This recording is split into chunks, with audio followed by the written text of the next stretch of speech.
dirahmati Allah, mari kembali sepenuh hati kita menyampaikan puji dan syukur kepada Allah Subhanahu wa Ta'ala, di mana pada pagi hari ini semata hanya atas izin dan rahmat Allah jualla bersama-sama kita telah dapat membaca dan melantunkan yang bersama kita mengawalinya dengan ayat ke-49 sampai dengan ayat ke-52 dari surah ke-11 surah Hud. Mudah-mudahan atas segala ikhtiar, perjuangan, dan kesabaran bagi kita semuanya di dalam menyiapkan diri dan melaksanakan pembacaan ayat suci Al-Quran ini, semoga Allah semakin membukakan pintu rahmat, barokah, dan hidayahnya untuk kita semua. Amin ya Rabbal Alamin.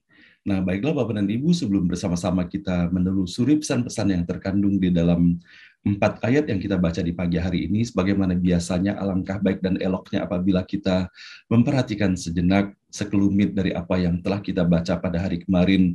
Mudah-mudahan dengan kita mengulang dan melaksanakan review ini, segala sesuatu yang telah kita peroleh, semoga Allah kuatkan dan Allah kokohkan, dan boleh jadi dalam kita mengulang ini, semoga Allah berikan kemudahan bagi kita untuk dapat menelisik segala sesuatu yang boleh jadi belum kita dapatkan pada hari sebelumnya.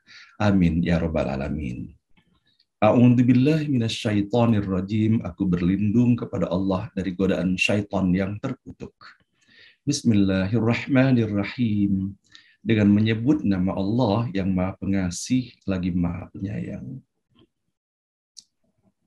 Betapa kasih sayang Allah luar biasa kepada kita. Allah hadirkan cara yang paling efektif di dalam menyampaikan pesan-pesan untuk kita semuanya melalui kisah-kisah yang dihadirkan, melalui ayat-ayat yang kita baca, dan khususnya dalam peristiwa Nabi Nuh alaihissalam. Betapa lengkapnya Allah menyajikan kisah Nabi Nuh di dalam surah ke-11 yang kita baca ini. Melalui ayat-ayat kita dapati bahwa bagaimana Allah menyampaikan kepada kita semuanya bahwa Allah telah mengutus Nabi Nuh kepada kaumnya, dan bagaimana ikhtiar dan upaya yang telah dilaksanakan oleh Nabi Nuh di dalam menghantarkan pesan-pesan itu kepada kaumnya. Dan bahwa betapa sangatlah berat dan tidak mudah dari apa yang telah dilakukan oleh Nabi Nuh. Bagaimana kita mendapati bahwa dalam usia Nabi Nuh yang mencapai 950 tahun itu, betapa sebagian besar perjalanan kehidupannya dilaksanakannya untuk menyampaikan pesan-pesan tauhid kepada kaumnya. Namun hanya sedikit dari mereka yang mau mengikuti, yang percaya dan mentaatinya. Namun lebih besar lagi adalah mereka-mereka yang telah melakukan penistaan, penghalangan, dan segala sesuatu perbuatan yang sangat tidak terpuji terhadap Nabi Nuh. Dan bahkan kita bisa mendapati bahwa betapa beratnya sesungguhnya dihadapi oleh Nabi Nuh, kalau bukan dikarenakan kekuatan yang Allah berikan kepadanya untuk menghadirkan segala kesabaran dan keistiqomahan di dalamnya. Allah telah menjadikan Nabi Nuh sebagai contoh dan teladan bagi kita semuanya di dalam melaksanakan misi yang telah diberikan Allah kepadanya. Dan bagaimana Allah memberikan pembelajaran pula kepada kita semuanya ketika Nabi Nuh menyampaikan pesan-pesan tauhid tidak hanya kepada kaumnya tetapi kepada keluarganya. Dan betapa kemudian mendapatkan penolakan ataupun bahkan mendapatkan penistaan dari keluarganya. Namun Allah telah memberikan motivasi luar biasa kepada Nabi Nuh dan memberikan pembelajaran kepada kita semuanya bahwa ada beberapa tipologi keluarga sesungguhnya. Dan Allah menyebutkan bahwa keluarga sejati adalah ketika keluarga yang disatukan dalam iman dan Islam kepada Allah Subhanahu wa Ta'ala. Dan betapa sesungguhnya Allah pun bahkan melarang kepada Nabi Nuh untuk mendoakan keluarganya yang sudah jelas-jelas mengingkari ajakan-ajakannya untuk bertauhid kepada Allah Subhanahu wa Ta'ala. Semoga Bapak dan Ibu yang dirahmati Allah, Allah menjadikan keluarga kita semuanya adalah keluarga yang dirahmati, diberkahi, dan diridhoi oleh Allah Subhanahu wa Ta'ala. Dan baiklah, bersama-sama kini kita menelusuri pesan-pesan yang terdapat dalam 4 ayat yang kita baca di pagi hari ini. A'udzubillahi minasyaitonirrajim. Bismillahirrahmanirrahim. Tilka min amba'il ghaibi nuhiha ilaik. Itulah di antara berita-berita gaib yang kami wahyukan kepadamu. Ma kunta ta'lamuha anta wala qaumuka min qabli hadza. Yang sebelum itu tiada kau ketahui, engkau dan kaummu. Fasbir, tabahkanlah hatimu. Innal aqibata lil muttaqin. Sungguh kesudahannya bagi mereka yang bertakwa. Ayat ke-50. Wa ila 'adin akhahum huda. Dan kepada kaum Ad kami utus saudara mereka, Hud. Qala ya qaumi i'budullaha ma lakum min ilahin ghairuh. Ia pun berkata, hai kaumku, sembahlah Allah, tak ada Tuhan selain Dia. In antum illa muftarun. Selama ini kamu hanya mengada-ada. Ayat ke-51. Ya qaumi la as'alukum alaihi ajra. In ajriya illa 'alal ladzi fatarani afala taqilun. Hai kaumku, untuk itu aku tidak meminta imbalan darimu. Imbalanku hanya dari Dia yang telah menciptakan aku. Tidakkah kamu mengerti juga? Ayat ke-52.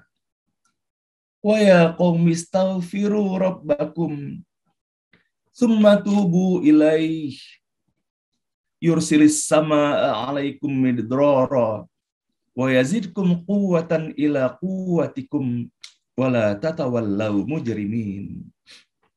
Dan wahai kaumku, mohonlah ampun kepada Tuhanmu dan bertaubatlah kepadanya.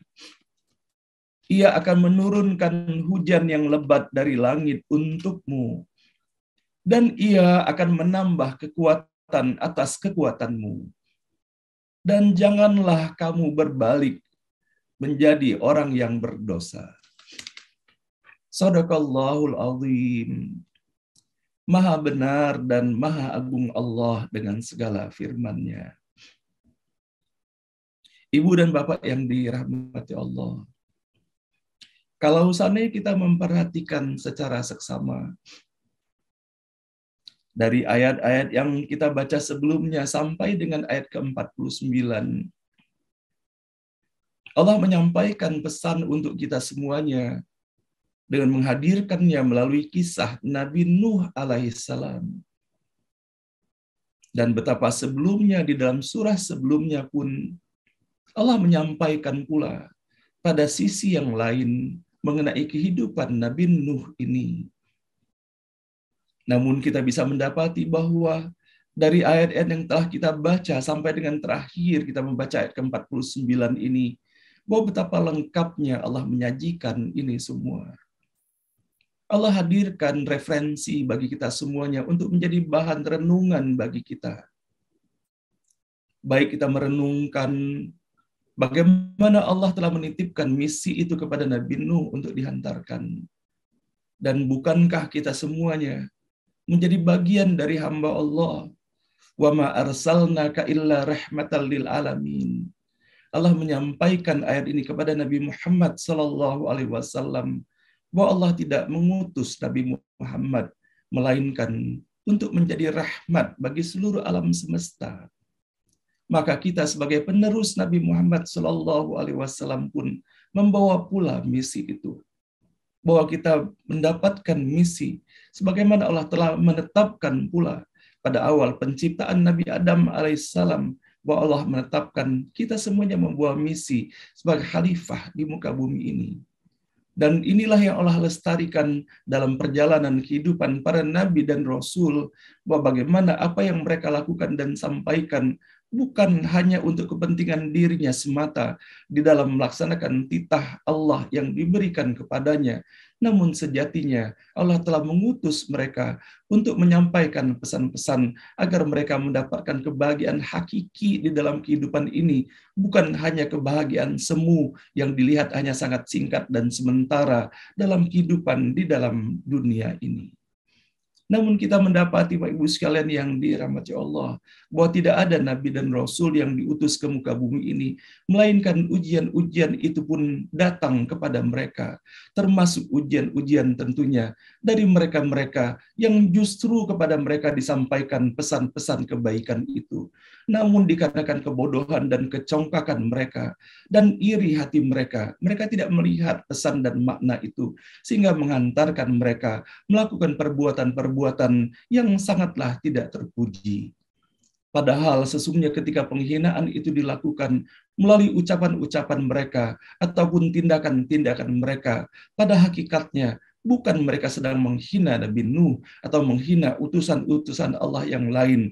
Padahal sesungguhnya hal itu adalah penghinaan bagi dirinya sendiri yang akan menghadirkan penyesalan yang sangat mendalam atas apa yang telah mereka lakukan tersebut.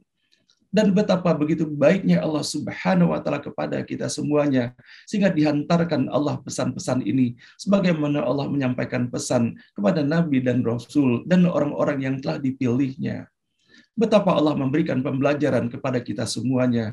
Fir'aun pada akhirnya menyesal di akhir kehidupannya bahwa dia telah mengingkari dan tidak mempercayai atas apa yang telah disampaikan oleh Nabi Musa kepadanya. Namun penyesalan Fir'aun itu adalah penyesalan yang terlambat baginya. Nah, semoga kita tidak menjadi, Bapak Ibu sekalian, bagian daripada Fir'aun-Fir'aun lainnya yang menyesal setelah terlambat atas apa yang telah Allah berikan kesempatan kepada kita semuanya di dalam kehidupan ini. Maka kita bisa mendapati bahwa di dalam ayat ini, bekal yang dimiliki oleh para nabi dan rasul di dalam menyampaikan pesan dakwahnya tiada lain hanyalah kesabaran. Dan inilah mempraktekkan atas apa yang Allah perintahkan, termasuk kita mendapati di dalam ayat 49 ini, Allah memerintahkan kepada Nabi Nuh, dan perintah ini sesungguhnya pun adalah merupakan tips pula bagi kita semuanya di dalam menghadapi kehidupan ini. Fasbir, maka bersabar dan tabahlah. Dan kalau misalnya kita memperhatikan Bapak Ibu sekalian yang dirahmati Allah, banyak sekali berpuluh-puluh ayat yang terdapat di dalam Al-Quran melalui berbagai surah. Allah hadirkan pesan untuk kita semuanya mengenai betapa pentingnya kesabaran dan ketabahan ini menjadi pakaian dalam kehidupan kita sehari-hari. Dengan kata fasbir, isbir yang terdapat di dalam Al-Quran, terdapat di dalamnya sebagaimana telah kita lalui dahulu saat kita membaca pada surah Yunus ayat ke-109. Allah menyampaikan, wattabi' ma yuha ilaika wasbir hatta yahkumallah wa huwa khairul hakimin. Dan ikutilah apa yang diwahyukan kepadamu dan bersabarlah hingga Allah memberikan keputusan. Dialah hakim yang terbaik. Nah, Bapak dan Ibu yang dirahmati Allah, para nabi dan rasul yang begitu taat dan cinta kepada Allah, Allah sampaikan kepada mereka untuk bersabar, untuk menggunakan pakaian kesabaran. Apalagi buat kita yang dalam kehidupan sehari-hari tidak luput di dalam melaksanakan, masih saja kita melakukan perbuatan dosa dan kesalahan di dalam kehidupan ini. Maka lebih lagi untuk kita tentunya perintah Allah, tips yang Allah berikan ini untuk kesabaran dan ketabahan ini, semoga kita pun menggunakannya. Begitupun kita bisa mendapati, selain dari ayat ke-49 ini, di dalam ayat ke-115 pada surah Hud nanti, kita akan mendapati, wasbir fa innallaha la yudhi'u ajral muhsinin, dan bersabarlah karena sesungguhnya Allah tidak menyia-nyiakan pahala orang yang berbuat kebaikan. Maka dari itu, Bapak Ibu sekalian yang dirahmati Allah, diakui atau tidak, diterima atau tidak menjadi masalah buat kita. Jangan sampai sikap ataupun tanggapan ataupun perilaku dari orang-orang yang berada di seputar kita yang boleh jadi tidak sesuai dengan apa yang kita harapkan, tidak menyurutkan untuk kita terus berbuat baik dengan tentunya menggunakan kesabaran. Dikarenakan kita meyakini bahwa kebaikan yang kita lakukan di dalam kehidupan ini sejatinya bukanlah ingin mendapatkan pengakuan, apalagi mendapatkan pujian, namun sepatutnya yang menjadi orientasi utama kita, setiap kebaikan yang kita lakukan tiada lain hanya mengharapkan dibukakan pintu rahmat, barokah, dan ridho Allah untuk kita semuanya. Dan begitu kita bisa mendapatinya pesan mengenai Bersabar ini Allah hadirkan pula di dalam surah ke-16 An-Nahl pada ayat ke-127. Wasbir wa ma sabruka illa billah wala tahzan alaihim wala taku fi dhaikim mimma yamkurun. Dan bersabarlah, dan kesabaranmu itu semata-mata dengan pertolongan Allah, dan janganlah engkau bersedih hati terhadap kekafiran mereka, dan janganlah pula bersempit dada terhadap tipu daya yang mereka rencanakan. Nah, betapa Bapak Ibu sekalian yang dirahmati Allah, kita mendapati kembali di dalam ayat ke-127 ini, bahwa kesabaran itu bukan milik kita, kesabaran itu milik Allah. Allah as-sabur itu. Maka ketika kita mendapati bahwa kita bisa bersabar di dalam kehidupan ini, maka sesungguhnya Allah sedang menyertai kita. Allah sedang membelai kita, Bapak Ibu sekalian, kalau seandainya kita bisa bersabar dalam kehidupan ini.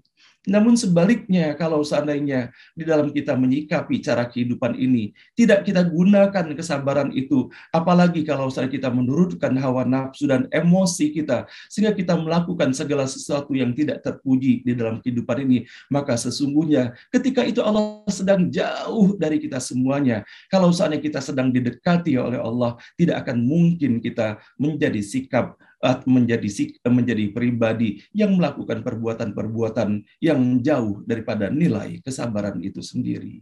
Dan pada akhirnya kesabaran yang dihadirkan di dalam diri bukanlah untuk orang lain hakikatnya, tetapi ketika kesabaran itu kita fahami benar bahwa ketika itu Allah sedang menyertai kita, maka tiada lain di dalam kesabaran itu akan hadir pula rasa syukur kita kepada Allah Subhanahu wa Ta'ala.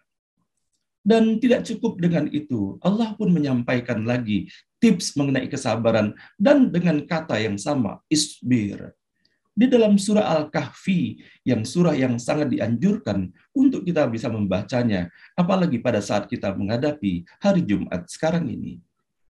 Di dalam ayat ke-28, Allah berfirman, dan bersabarlah engkau bersama orang yang menyeru Tuhannya pada pagi dan senja hari dengan mengharap keridhoannya. Dan janganlah kedua matamu berpaling dari mereka karena mengharapkan perhiasan kehidupan dunia. Dan janganlah engkau mengikuti orang yang hatinya telah kami lalaikan dari mengingat kami, serta menuruti keinginannya, dan keadaannya sudah melampaui batas. Dan kemudian Bapak dan Ibu yang dirahmati Allah, boleh jadi Bapak dan Ibu kadang-kadang di dalam perjalanan kehidupan ini, kita mendengar ucapan ataupun perkataan yang boleh jadi melukai ataupun menyakiti hati kita. Maka sesungguhnya tidak seberapa apa yang kita dapat itu dibandingkan dengan ucapan-ucapan yang telah dilontarkan kepada para nabi dan rasul. Dan mereka kenapa begitu tabah? Dikarenakan mereka menginginkan keridhaan Allah. Dan Allah pun telah memerintahkan dan menyampaikan tipsnya. Sebagaimana dalam surah Toha pun kita bisa mendapatinya pada ayat ke-130. Fasbir ala ma yaqulun wasabbih bihamdi rabbik qabla tulu'is syamsi wa qabla ghurubiha wa min ana al-lail fasabbih wa atrafan nahar la'allaka tardha.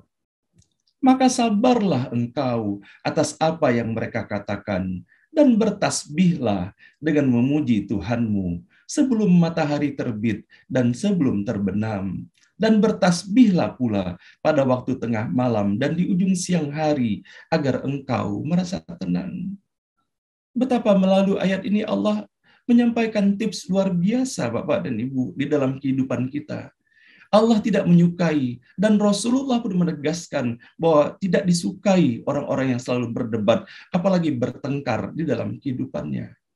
Maka seandainya kita mendapati dalam kehidupan sehari-hari, ada ucapan-ucapan yang boleh jadi tidak kita sukai, atau boleh jadi menghadirkan duka di dalam dada, maka kita jadikan ayat 130 ini sebagai patokannya. Tidak perlu kita menimpalinya, tetapi kita alihkan perhatian kita dengan terus memuji Allah sepanjang hari, sebelum matahari terbit sampai dan sebelum matahari terbenam. Bahwa dari seluruh fenomena waktu, kapanpun kita menghadapi situasi dan kondisi yang demikian, maka tiada lain bertasbih senantiasa kita mendekatkan, mencantolkan diri kita kepada Allah Subhanahu wa taala, dan Allah sebutkan agar engkau merasa tenang. Nah, Bapak dan Ibu, pada akhirnya kita bisa mendapati pula di dalam ayat ke-131 sebagai kelanjutannya, dan janganlah engkau tujukan pandangan matamu kepada kenikmatan yang telah kami berikan kepada beberapa golongan dari mereka sebagai bunga kehidupan dunia, agar kami uji mereka dengan kesenangan itu. Karunia Tuhanmu lebih baik dan lebih dekat. Dan kadang-kadang, Bapak Ibu sekalian, di antara penyebab kita menjadi galau di dalam kehidupan ini, kita selalu membandingkan antara satu dengan yang lainnya, sehingga kita membuat tidak bersyukur atas apa yang telah kita miliki. Fasbir inna wa'dallahi haqq wa la yastakhifannaka alladziina la yuqinun. Maka bersabarlah engkau Muhammad, sungguh janji Allah itu benar, dan sekali-kali jangan sampai orang-orang yang tidak meyakini kebenaran ayat-ayat Allah itu menggelisahkan engkau. Nah, inilah Bapak Ibu sekalian yang dirahmati Allah, masih beberapa ayat lagi dan banyak sesungguhnya ayat-ayat yang dimana Allah memerintahkan untuk menjadikan bagi kita semuanya sabar adalah merupakan solusi di dalam kita menghadapi kehidupan ini. Sabar menghadapi ujian apapun yang Allah berikan kepada kita semuanya. Nah, Bapak dan Ibu yang dirahmati Allah, melalui ayat ke-50 sampai dengan ayat ke-52, dan insya Allah melalui ayat-ayat yang berikutnya, kita akan mendapati pula bagaimana fenomena, situasi, dan kondisi yang dihadapi oleh Nabi Hud alaihissalam ketika menyampaikan pesan ini kepada kaumnya. Dan bahkan Allah menyampaikan di dalam ayat ke-50 ini, wa ila adin akhahum huda. Dan kepada kaum Ad kami utus saudara mereka sendiri, Hud. Dan kita bisa mendapati bahwa misi utama yang disampaikan oleh para nabi dan rasul dan orang-orang yang Allah tetapkan di dalam menjalani kehidupannya tiada lain hanyalah menyampaikan pesan tauhid, untuk hanya menyembah Allah Subhanahu wa taala dan tidak menyekutukan Allah dengan sesuatu yang lainnya. Dan kemudian bagaimana Allah telah menyampaikan pesan pula bagi kita semuanya. Tidak ada imbalan terbaik yang terbesar di dalam kehidupan ini. Sebagaimana yang disampaikan, tidak hanya disampaikan oleh Nabi Hud, tetapi juga disampaikan oleh para nabi dan rasul, bahwa sesungguhnya yang mereka sampaikan, pesan-pesan kebaikan, berupa ayat-ayat Allah, pesan-pesan tauhid itu, hanya semata-mata untuk mengharapkan keridhaan Allah, bukan untuk meminta pembayaran. Bukan minta digaji untuk melaksanakan atas apa yang disampaikan untuk pesan-pesan tauhid itu. Ya qaumila as'alukum alaihi ajra in ajra illa 'alal ladzi fatarani afala taqilun. Betapa Bapak Ibu sekalian yang dirahmati Allah, kalau misalnya kita memperhatikan pada ayat ke-51 ini, dan sebagaimana pula yang telah kita telusuri pada ayat-ayat yang sebelumnya, bahwa betapa ketika ketidakberadaan keimanan kepada Allah Subhanahu wa taala dan tidak meyakini bahwa akan ada kehidupan akhirat yang lebih abadi, maka boleh jadi keberadaan manusia hanya terpaku kepada segala sesuatu yang bersifatnya materi dan fisik. Dan betapa sesungguhnya sebagaimana iblis ketika menyampaikan kepada Allah Subhanahu wa taala protesnya terhadap apa yang telah Allah berikan kepada Nabi Adam alaihissalam. Iblis di dalam ketidakberadaan keimanannya kepada Allah Subhanahu wa taala dan dalam semangat iri dan dengki serta kesombongan yang dimilikinya, maka orientasi dan segala sesuatu yang disampaikan dan bahkan dalam pemikirannya hanya tergantung kepada sesuatu yang fisik. Sama-sama kita ingat bahwa iblis menyampaikan kepada Allah bahwa ia lebih mulia daripada Adam karena ia diciptakan dari api, sementara Adam diciptakan dari tanah. Bukankah argumentasi yang disampaikan oleh iblis adalah argumentasi fisikal? Tidak menyadari dan tidak ingin memahami bahwa sesungguhnya pesan yang diberikan oleh Allah merupakan amanah kepada Nabi Adam jauh lebih mulia daripada segala sesuatu yang bersifat fisik itu sendiri. Maka begitu pun kita bisa mendapati dalam ayat ini bahwa bagaimana Allah menyampaikan peringatan dan pesan kepada kita semuanya melalui peristiwa yang dihadapi oleh Nabi Hud alaihissalam, bahwa betapa kaumnya orientasinya hanya materi, menganggap bahwa yang dilakukan oleh Nabi Hud adalah sebagai acara dan upaya Nabi Nuh untuk memperoleh materi itu.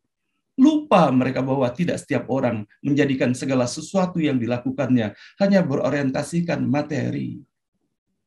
Kita mendapati di dalam apa yang disajikan di dalam ayat ini, ketika kita mendapati bahwa kata yang digunakan pun adalah merupakan kata yang bisa berlaku sekarang ataupun yang akan datang, maka sepatutnya hal ini menjadi peringatan pula bersama bagi kita semuanya. Bahwa di dalam diri ataupun terjadi di seputar kita boleh jadi materi yang masih lebih kita utamakan dibandingkan dengan sesuatu yang non-materi itu sendiri. Padahal sampai sejauh manakah keabadian daripada materi itu? Begitu banyaknya contoh yang dihadirkan di seputar kita, berbicara mengenai kekuatan, berbicara mengenai kesehatan, berbicara mengenai kekayaan, mengenai jabatan, dan segala sesuatu yang dianggap merupakan simbol-simbol keduniawian itu. Berapa lama bertahannya? Pada akhirnya setiap kita akan kembali kepada Allah. Maka melalui ayat ke-51 ini Allah menghadirkan pilihan bagi kita semuanya. Apakah kita mengikuti kaum Hud yang menolak dan menistakan Nabi Hud dengan mengedepankan materi itu, atau kita berpihak dan lebih cenderung dan memilih kepada apa yang disampaikan oleh Nabi Hud kepada mereka. Dan begitu juga para Nabi dan Rasul sebelumnya. In ajriya illa alalladzi fatarani. Bahwa salah mereka kalau seandainya menganggap bahwa motivasi Nabi Nuh menyampaikan pesan dakwah, mengajak pesan-pesan tauhid itu hanya mengharapkan balasan materi. Padahal Nabi Nuh menyampaikan bahwa yang diinginkannya imbalan dari Allah yang telah menciptakan Nabi Nuh dan menciptakan kita semua. Dan di sini Allah menutupnya dengan afala taqilun. Apakah kamu tidak berpikir? Apakah kamu tidak akan berpikir? Apakah kamu tidak akan merenungkannya? Apakah kamu tidak akan menggunakan akal kamu di dalam membaca pesan-pesan yang terdapat melalui apa yang disampaikan oleh para nabi dan rasul, ataupun pesan-pesan dan tanda-tanda yang kita dapati di dalam kehidupan ini? Dan pada akhirnya, Bapak Ibu sekalian, melalui ayat ke-52, kita pada pagi hari ini mendapatkan siraman kasih sayang dan rahmat luar biasa dari Allah Subhanahu wa Ta'ala. Allah yang telah menciptakan kita, Allah yang telah menetapkan spesifikasi untuk kita semuanya, sehingga Allah tahu benar bahwa betapa lemahnya kita dan betapa mudahnya kita tergoda dan tergelincir dalam kehidupan ini.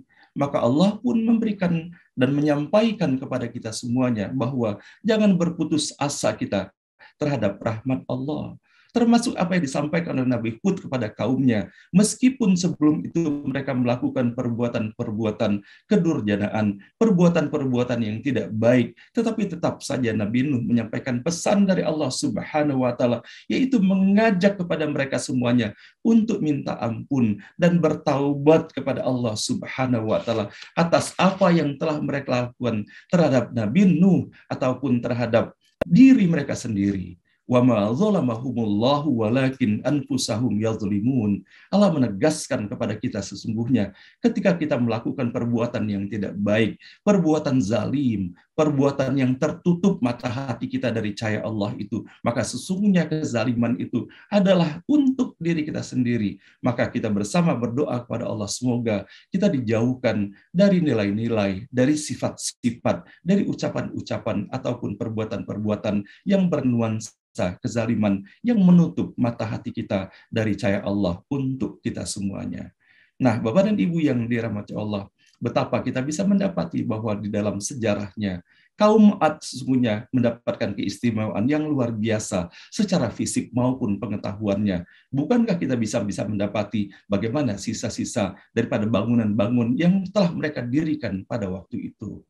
Dan di sini Allah menyebutkan dan menyampaikan, kita mengetahui bahwa mereka kehidupan mereka dalam gurun pasir yang kering kerontang yang jauh daripada air itu. Namun Allah turunkan air hujan dan bahkan disebutkan di dalam air ini midroro.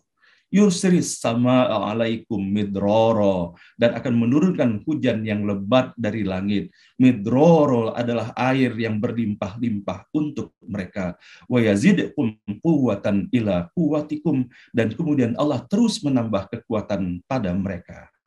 Maka sepatutnya hal ini kita telisik pula di dalam diri kita, Bapak Ibu sekalian. Siapakah kita sebenarnya? Betapa pertama kita dilahirkan oleh ibu kita dalam keadaan yang sangat tidak berdaya, namun kemudian melalui ayah dan ibu kita, orang-orang yang berada di seputar kita, Allah berikan rezeki untuk kita sampai dengan kemudian kita tumbuh menjadi besar dan kuat, yang tadinya tidak mengetahui apa-apa, kemudian Allah berikan kecerdasan pula kepada kita semuanya, dari seseorang yang tidak terpandang sama sekali menjadi orang yang dimuliakan oleh Allah. Apakah bisa hal ini kita dapatkan kalau bukan dikarenakan Allah yang telah menetapkannya?